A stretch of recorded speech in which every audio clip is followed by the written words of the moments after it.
At the edge of a small Mississippi town, where red clay roads curl like veins into the heart of the South, sat an old garage that had seen better days. Its sign, half rusted and dangling on a crooked nail, read, Earl's Auto Works. Inside, 72-year-old Earl Jenkins wiped grease from his fingers with a rag so old it looked like parchment. His hands were thick with calluses, his back slightly bent from decades of bending over engines.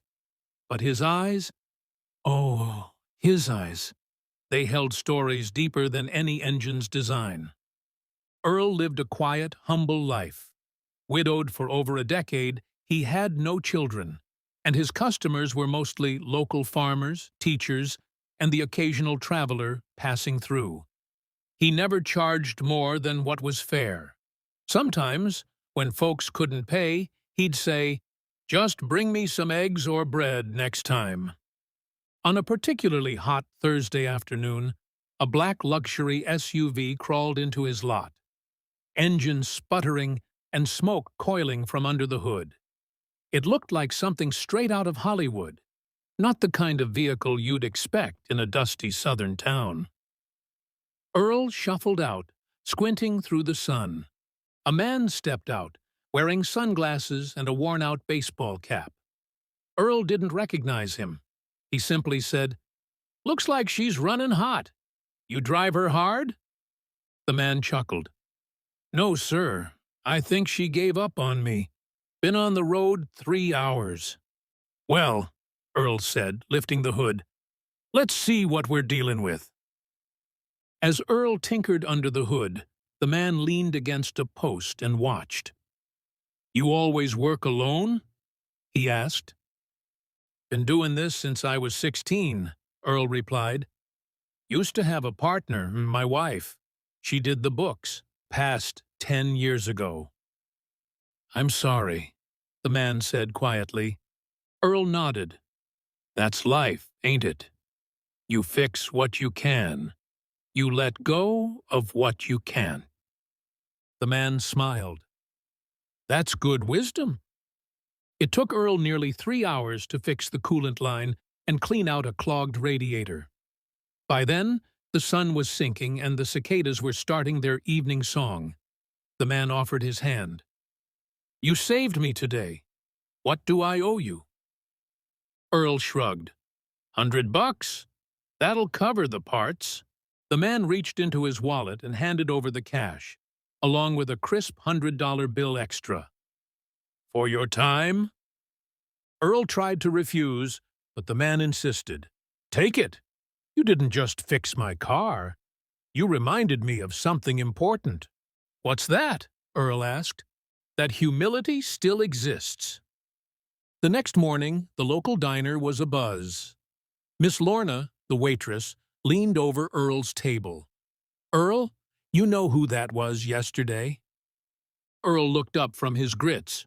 "Who?" "Morgan Freeman, the actor." Earl blinked. "Well, I'll be. That explains the voice." He chuckled, shaking his head.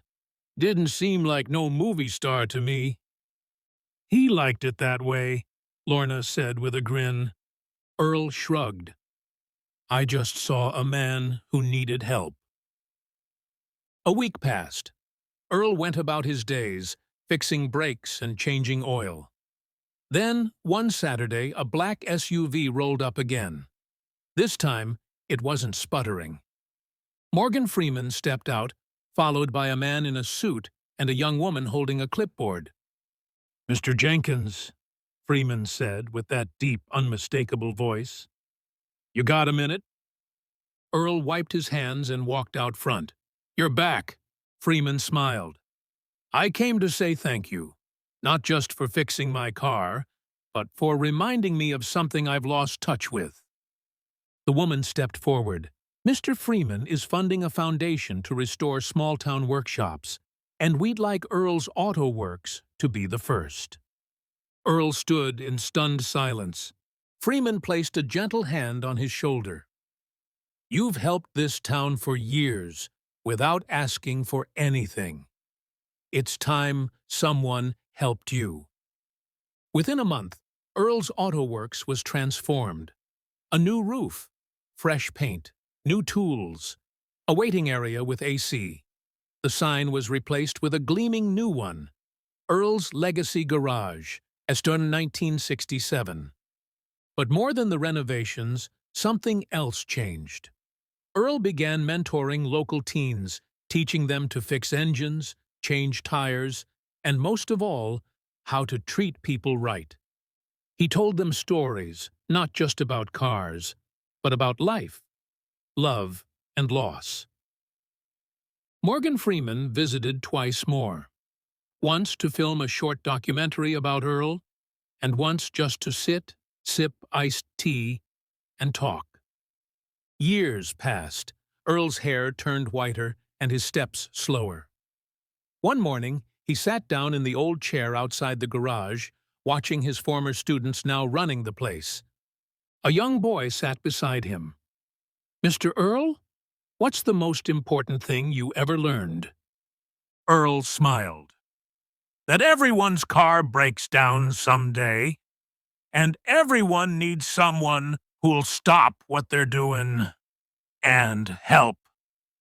When Earl passed quietly in his sleep at 80, the entire town came out for his funeral. Morgan Freeman gave the eulogy. His voice trembled as he said, "Earl Jenkins taught me that greatness doesn't always roar.